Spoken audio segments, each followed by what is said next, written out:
tous, Zinedine Zidane serait tenté par l'Angleterre. C'est l'info du jour dévoilée par le journal L'Équipe qui indique donc que le Français semble attiré par une expérience en Première Ligue. Manchester United aurait même ses faveurs. Encore faut-il que José Mourinho s'en aille. Toujours est-il que dans le quotidien français, on parle également du mercato en cours en annonçant une bataille entre Nice et l'OM pour l'attaquant italien de Valence, Simone Zaza. En Espagne et plus particulièrement à Madrid, c'est jour de match.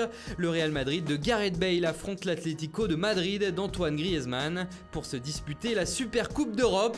Ce sera ce soir en Estonie, à Tallinn. De son côté, le journal AS préfère mettre les deux entraîneurs à l'honneur. D'un côté, l'Espagnol Julen Lopetegui qui a remplacé Zidane et de l'autre, l'Argentin Diego Simeone. Le quotidien espagnol titre le derby de la Colombe en référence à ce jour férié du 15 août, date religieuse. En Catalogne, le Barça va défier aujourd'hui le club argentin de Boca Juniors dans le traditionnel trophée Joan Gamper. Ce match amical de gala organisé chaque année au Camp Nou. Les 4 recrues du Barça s'affichent d'ailleurs à la une de Sport avec ce trophée. Et dans le même temps, le journal nous apprend qu'un pacte du futur aurait été fait entre Eric Abidal, le secrétaire technique du Barça, et le français Ousmane Dembélé.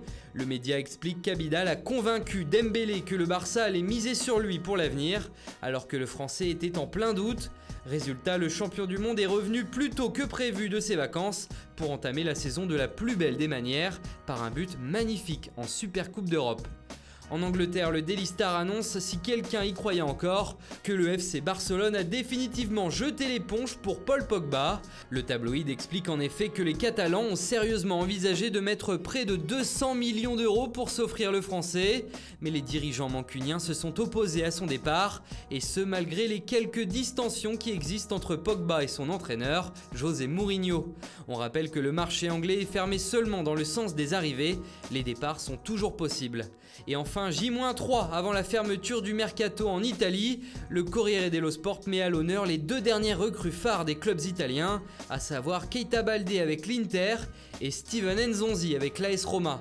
Voilà, c'est tout pour ce matin. Ce soir, dans le journal du Mercato, on va vous faire un point complet sur les derniers dossiers chauds du mercato italien. Bonne journée à tous et à très vite sur Foot Mercato.